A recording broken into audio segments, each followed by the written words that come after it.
सो दोस्तों अभी हम लोग आ चुके हैं बिल्कुल हमारे नॉर्मल स्क्रीन के ऊपर। आज के दिन बाजार फ्रंट एंड पे तो बंद है, बैक एंड पे तो चालू है।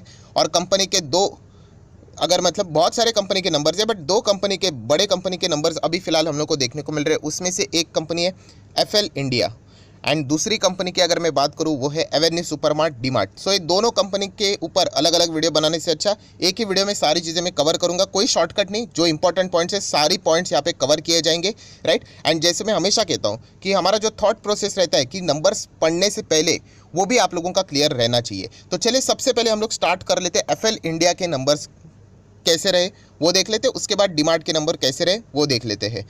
चलिए तो सबसे पहले मैं आ जाता हूँ एफएल इंडिया के नंबर की ओर। ये देखिए एफएल इंडिया के नंबर है, ये कंसोलिडेटेड नंबर है, ठीक है। मैं नंबर ब्लाइंडली नहीं पढ़ूंगा। सबसे पहले एफएल इंडिया का बिजनेस क्या है, राइट, ये आपको पता होना चाहिए। अगर आप एक इन्वेस्टर हो उसमें तो आपको पता ही है कि इनका जो बिजनेस रहता है वो जो हम लोगों ने देखा भी है कि मोबाइल फ़ोन के ऊपर भी बहुत सारे एडवर्टीजमेंट आते रहते हैं, राइट। इसी टाइप के बिजनेसेस हम लोग को देखने को मिल जाते हैं। सो ये मैं क्यों बोल रहा हूँ आप लोगों को, ये बात समझो, सिर्फ आंकड़े पढ़ने नहीं है। अब पढ़ने के लिए तो एक फोर्थ स्टैंडर्ड का बच्चा भी पढ़ लेगा, राइट। हमें समझना है कि एफएल इंडिया कौन सी कंपनी है। अगर देखा गया तो इनका जो काम रहता है, राइट, वो हम लोगों को ये ऑनलाइन टाइप का काम देखने को यहाँ पे मिल रहा है, राइट। तो ये मैं बता क्यों रहा हूँ आपको कि इन्फ्लेशन का जो इम्पैक्ट रहेगा महंगाई का इस कंपनी के ऊपर बहुत मिनिमम रहने वाला है। सो जो बाकी कंपनीज के नंबर्स हम लोग जो पढ़ते हैं, जैसे कि अगर मैं डीमार्ट के नंबर पढ़ूँ तो डीमार्ट के नंबर्स में एक एक्सपेक्टेशन रखूंगा, क्या, कि ईयर ऑन ईयर बेसिस अच्छे होने चाहिए। क्वार्टर ऑन क्वार्टर नहीं रहेंगे, चांसेस है कि नहीं रहेंगे। अगर रहेंगे तो मतलब धमाका ही हो जाएगा, बट जैसे मैंने कहा कि क्वार्टर ऑन क्वार्टर इतने कुछ खास नहीं रहेंगे। ये मेरा डीमार्ट से एक्सपेक्टेशन है।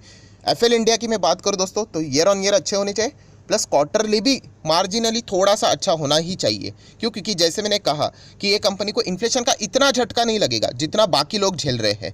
तो ये सबसे पहला हम लोगों का थिंकिंग पैटर्न होना चाहिए नंबर्स पढ़ने से पहले। So rupees in lakhs crore million जो रहता है वो आप लोगों को पता ही है। सो मार्च दिसंबर मार्च सीक्वेंस तो देख लिया, तो चलिए अभी देख लेते हैं हकीकत में नंबर कैसे हैं। सो सबसे पहले टोटल इनकम देख लेते हैं 3443, चलो ठीक है। इसके पहले कितना था 3538, चलो ठीक है, थोड़ा सा मार्जिनली क्योंकि अदर इनकम हम लोग को ज़्यादा देखने को मिल रहा है, फाइन, नो इशू। एंड अगर हम लोग यहाँ पे बात करें 1775, सो टोटल इनकम अगर देखा गया तो ठीक ठाक ही परफॉर्मेंस करते हुए देखने को यहाँ पे मिल रहा है। देन दोस्तों बात करें खर्चे की, तो यहाँ पे एफएल इंडिया के खर्चे इतने ज़्यादा तो होने नहीं चाहिए, क्योंकि जैसे मैंने कहा कि कंपैरेटिवली थोड़ा से कम होने चाहिए। सो आप देख सकते हैं 2600 के आसपास के खर्चे हैं। इसके पहले 2800 के ऊपर हुआ करते थे और इसके पहले 1100 के आसपास। सो इनकम माइनस एक्सपेंडिचर करेंगे तो आपको प्रॉफिट या फिर लॉस मिलेगा। फिलहाल तो लॉस तो है नहीं, कंपनी प्रॉफिटेबल ही है। तो चलिए प्रॉफिट कितना है कंपनी का देख लेते हैं। देखिए प्रॉफिट बिफोर एनी एडजस्टमेंट कितना है 767, बहुत ही बढ़िया है। मैं लिख लेता हूँ, चलो आप लोगों को अच्छा देखने को मिल जाएगा।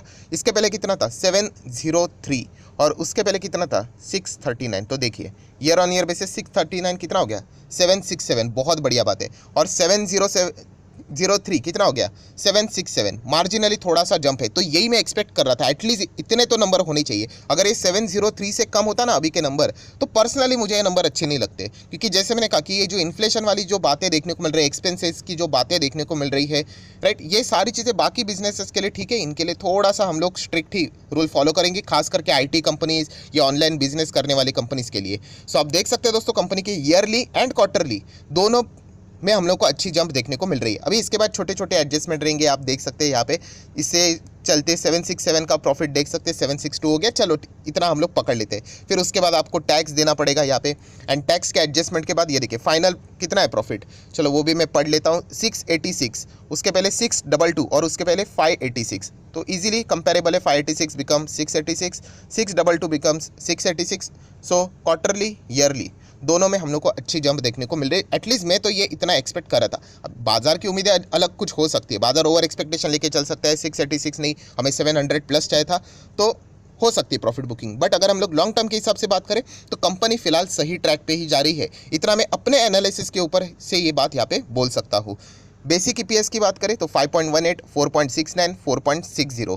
सो इतना ही कहना चाहूँगा। Year on year basis expected था कि जंप रहेगी, बट क्वार्टरली भी कंपनी ने मार्जिनली जंप दिखाई है। तो पर्सनली एफएल इंडिया के नंबर मुझे तो यहाँ पे पसंद आए हैं। मैं वापस कह रहा हूँ दोस्तों, पसंद आए इसका अर्थ ये नहीं कि मंडे के दिन धमाका हो जाएगा करके। ये डिपेंड करता है कि बाजार इससे क्या उम्मीद लेके चल रहा था, राइट। बाजार में बहुत सारे प्लेयर रहते हैं, हर किसी का अपना अपना अनुमान अलग हो सकता है, राइट। तो ये देखना अभी मंडे के दिन इंटरेस्टिंग रहेगा। बट एफएल इंडिया के नंबर्स की मैं बात करूँ दोस्तों, तो कंपनी ने वाकई में अच्छे नंबर्स यहाँ पे दिखाए। आप देख सकते हो यहाँ पे कंपनी का जो सेगमेंट वाइज रेवेन्यू है इन इंडिया की मैं बात करूँ तो 1000, 1100, 700 यहाँ पे देखने को मिल रहा है। एंड आउटसाइड इंडिया अगर हम लोग बात करें दोस्तों खास करके, तो वहाँ पे से भी हम लोग को अच्छा खासा बिजनेस आते हुए देखने को यहाँ पे मिल रहा है। सो ओवरऑल अगर मैं बात करूँ एफएल इंडिया के जो नंबर्स थे वो हमें अच्छे ही देखने को मिले। एक बार हम लोग बोनस स्प्लिट भी यहाँ पे एंजॉय कर चुके हैं, बहुत ही पुराने समय से कंपनी मेरे पास है। हाँ, पर मैं एक बात ज़रूर कहना चाहूँगा दोस्तों साफ साफ शब्दों में कि जितने भी मेरे पास ये कंपनी कौन सी है, ये थोड़ी सी फ्यूचर ओरिएंटेड कंपनी है। इसका जो बिजनेस मॉडल आप लोगों ने देखा होगा, जितने आप लोग ये डिजिटल गैजेट्स यूज़ करते हो, इसके बीच में जो एड्स आते रहते हैं, ये सारी चीज़ें वहाँ से रेवेन्यू इनका जनरेट होता है। सो इनके लिए एक सबसे बड़ा खतरनाक फैक्टर होता है कौन सा, डेटा। आप लोगों को पता है ये जितने भी कंपनीज है ना, ये डेटा के बेस के ऊपर मतलब डेटा से रिलेटेड इनका मतलब बिजनेस बहुत कुछ चलता है। एंड अगर यहाँ पे कोई अगर प्राइवेसी से रिलेटेड, सिक्योरिटी से रिलेटेड अगर कोई यहाँ पे इश्यूज आ जाते हैं, तब जाके इस कंपनी की बहुत बुरी तरीके से पिटाई होती है, राइट। जैसे कि हम लोग को फेसबुक मेटा के भी देखने को मिली। एप्पल ने एक फीचर यहाँ पे कुछ लॉन्च कर दिया और सीधा फेसबुक की हालत क्या हो गई आप लोगों को भी पता है। तो ये पॉइंट आप लोगों को भी यहाँ पे पता होना चाहिए। इन्वेस्ट करने से पहले ये सारी बातें, क्या आप इतना रिस्क ले सकते हो कि डेटा से रिलेटेड कभी भी खबर आ सकती है कि अगर कोई थर्ड पार्टी बोल दे कि नहीं नहीं डेटा शेयर करने से रिलेटेड ये रूल से स्ट्रिक्ट कर देंगे, सो इन की बैंड बच सकती है। कंपनी बुरी नहीं है, कंपनी अच्छा ही कर रही है। इसलिए तो कंपनी ने अभी तक अगर मैं बात करूं मैक्सिमम रिटर्न्स 500% से ज़्यादा की रिटर्न है, राइट। बहुत पुराने समय से हम लोग इसको यहाँ पे होल्ड कर रहे हैं। आप देख सकते हैं अप्स एंड डाउन्स बहुत ज़्यादा रहते हैं।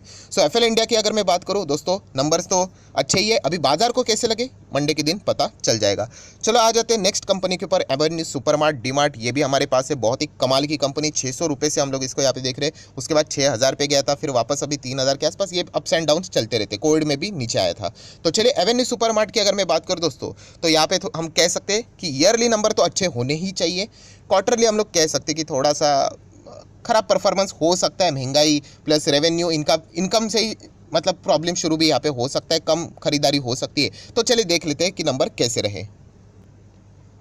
सो दोस्तों अभी हम लोग आ चुके हैं एवेन्यू सुपरमार्ट डीमार्ट के नंबर के, और आप देख सकते हैं कंसोलिडेटेड नंबर है, थोड़ा सा फास्ट ही पढ़ेंगे। अच्छा प्रेजेंटेशन है तो ज़्यादा दिक्कत नहीं होगी। मार्च दिसंबर मार्च सीक्वेंस ठीक है। टोटल इनकम आप देख सकते हैं 8819 9243 और उसके पहले 7459। तो ईयरली जंप है। क्वार्टरली इनकम में ही हम लोग को गिरावट देखने को मिल रही है। एक्सपेक्टेड था कि यहाँ पे गिरावट मतलब कोई ड्रास्टिकली गिरावट नहीं है, बट हम कह सकते हैं कि अच्छा खासा यहाँ पे थोड़ा बहुत डाउनफॉल देखने को मिल रहा है।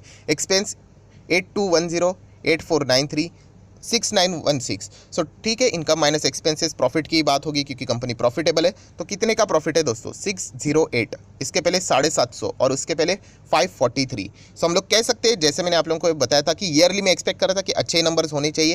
क्वार्टरली अगर हम लोग बात करें तो हम लोग को फिलहाल तो गिरावट देखने को यहाँ पे मिल रही है। नेक्स्ट इसी चीज़ को कंटिन्यू करते करते मतलब टैक्स पे करना पड़ेगा। And finally net profit after tax कितना है, 426.75 552 और उसके पहले 413। सो ईयरली एंड क्वार्टरली अगर मैं कंक्लूजन की यहाँ पे बात करूँ तो कंपनी के ईयरली नंबर अच्छे ही देखने को मिल रहे हैं। ग्रोथ है, एक्सपेक्टेड था। क्वार्टर की बात करें तो यस डाउनफॉल है, एक्सपेक्टेड था कि यहाँ पे डाउनफॉल ही रहेगा। अगर कंपनी मतलब फ्लैट टाइप भी नंबर दिखा देते तो भी बहुत कमाल का होता, बट नहीं, कंपनी के नंबर फिलहाल तो क्वार्टरली डाउन ही नजर आ रहे हैं। इसी चीज़ को आप लोग बेसिक ईपीएस में भी रिफ्लेक्ट कर सकते हैं। देखिए 6.59 8.53 एंड 6.39। सो 6.39 कितना हो गया, 6.59, बट 8.5 कितना हो गया, लगभग 6.5। सो जो शुरुआत में ही हम लोगों ने सोचा था कि कंपनी के ईयरली नंबर्स अच्छे रहेंगे बट क्वार्टरली नंबर में डाउनफॉल एक्सपेक्टेड है, तो वैसे ही नंबर्स देखने को यहाँ पे मिले। क्योंकि महंगाई, इन्फ्लेशन, मतलब वही चीज़ें हम लोग को देखने को मिल रही है। थोड़ी सी लोग मतलब संभल कर चीज़ों को खरीदेंगे यहाँ पे। अब बहुत सारे लोग जो शॉपकीपर्स रहते हैं, ये रिटेल चेन चलाते हैं, उनके इंटरव्यूज़ पढ़ लेना। वो बता देते कि अगर कोई पहले यहाँ पे कोई चीज़ खरीदने के लिए आता था, मतलब XYZ प्रोडक्ट अगर उनको कोई खरीदता था, राइट, तो वो ABC भी कोई ना कोई माल ऐसा उठा के लेके जाता था कि ये भी खरीद लेता हुए। अभी ऐसा नहीं, जो चीज़ खरीदने के लिए आए वही खरीद के चले जाते हैं। सो डेफिनेटली ये जो फेज़ है वो हमेशा हम लोगों को कभी ना कभी देखने को यहाँ पे मिल जाता है। 4-5 साल में ये साइकिल आती रहती है। तो इसका अर्थ ये नहीं कि यहाँ पे बिजनेस के ऊपर ताला लग गया करके सब कुछ बंद हो गया करके। यस, ये फेज में हम लोगों को जरूर दिक्कतें देखने को यहाँ पे मिल रही है। देन अगर हम लोग बात करें डीमार्ट से रिलेटेड जो प्रेस रिलीज रहता है, थोड़ा सा हम लोग वो नीचे पढ़ लेते हैं, इंपॉर्टेंट रहता है। ये देखिए, तो यहाँ पे आप लोगों को क्या पता चलेगा कि कंपनी के Q4 में परफॉर्मेंस यहाँ पे क्या रहे, तो वो तो हम लोगों ने देख ही लिया। स्टोर्स कितने ओपन हुए, सो दोस्तों इस Q4 में 21 नए स्टोर्स यहाँ पे ओपन किए इन्होंने। ये देखिए 21 stores were added in Q4 of a financial year 22।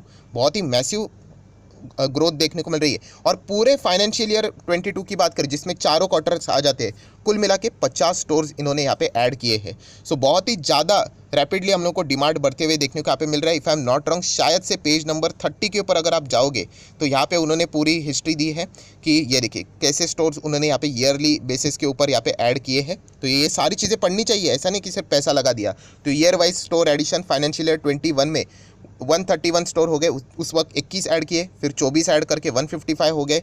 18 की बात करें 19 में 21 ऐड किए, 20 में 38 ऐड किए, 21 में 22 ऐड किया एंड फाइनेंशियल 22 में तो बहुत ही ज़्यादा 50 ऐड किया एंड अभी कुल मिला के 284 स्टोर्स हम लोग को यहाँ पे ऐड होते हुए देखने को यहाँ पे मिल रहे हैं। सो ये बहुत ही ज़बरदस्त बात देखने को मिल रही है। यहाँ पे आप लोगों को एक स्टार मार्क देखने को मिल रहा है। 234 स्टार क्यों किया है, तो ये देखिए इसके नीचे ही उन्होंने यहाँ पे रीज़न भी बताया कि उसमें से 2 स्टोर ऐसे उन्होंने यहाँ पे किस चीज़ के लिए यहाँ पे कन्वर्ट किए थे, आप लोगों को पता है ई कॉमर्स के लिए, मतलब ऑनलाइन से रिलेटेड थोड़ा सा बेटर परफॉर्मेंस के लिए 2 स्टोर्स उन्होंने यहाँ पे कन्वर्ट यहाँ पे किए थे। क्या आप मुझे बता सकते हो कमेंट सेक्शन में कि वो 2 स्टोर्स कौन से थे, क्योंकि बहुत ही पॉपुलर है, रिजल्ट के अंदर भी आप लोगों को मिल जाएगा, राइट। सो ज़रूर बता सकते हो, मतलब जो लोग एक्चुअल में इन चीज़ों को पढ़ते हैं उनको ये ज़रूर पता होगा कि कौन से 2 स्टोर्स उन्होंने बंद नहीं किए थे, कन्वर्ट किए थे। ये देखिए साफ साफ यहाँ पे लिखा हुआ है। बहुत से लोगों ने बताया था कि बंद किए करके, बंद नहीं किए थे, उन्होंने थोड़ा सा ऑनलाइन अच्छा करने के लिए ये सारी चीज़ें यहाँ पे की थी। बट फिर भी मैं डिमार्ट जैसे कंपनी से थोड़ा सा और ऑनलाइन यहाँ पे जो एग्रेसिवनेस है वो एक्सपेक्ट यहाँ पे करता हूँ। सो ओवरऑल अगर हम लोग यहाँ पे बात करें तो डिमार्ट के नंबर भी एक्सपेक्टेड ही थे, वैसे ही था कि ईयर ऑन ईयर अच्छा, क्वार्टर ऑन क्वार्टर डाउन रहेगा। अभी बाजार को नंबर कैसे लगे वो देखना पड़ेगा यहाँ पे। एंड एफएल इंडिया की बात करें तो ईयरली क्वार्टरली दोनों अच्छा है, बट यहाँ पे भी देखना पड़ेगा कि बाजार को नंबर बेसिकली कैसे लगे। बट अगर हम हमारी बात करें तो एफएल के तो नंबर्स में कोई डिस्प्यूट तो है नहीं, ज़रूर आप कंटिन्यू कर सकते हो। और डिमार्ट की भी मैं अगर बात करूँ दोस्तों, फैंटास्टिक कंपनी है, लॉन्ग टर्म के लिए आप लोग ज़रूर कंटिन्यू कर सकते हैं। ये सारे अप्स एंड डाउन्स यहाँ पे चलता रहता है। महंगाई सिर्फ एक ही कंपनी के लिए नहीं, हर किसी कंपनी के लिए हम लोग को ज़रूर देखने को यहाँ पे मिलेगा। तो आशा करता हूँ जितने भी इंपॉर्टेंट पॉइंट्स थे वो सारी चीज़ें यहाँ पे मैंने आप लोगों को बता दी। अगर आप एक लॉन्ग टर्म इन्वेस्टर हो, आप अगर चाहो तो इन नंबर्स के बेस के ऊपर इन दोनों कंपनीज में कंटिन्यू यहाँ पे कर सकते हो। But final decision as usual मैं आप ही के ऊपर छोड़ूंगा, क्योंकि जैसे मैं हमेशा कहता हूँ पैसा आपका है तो डिसीजन भी आप ही का होना चाहिए।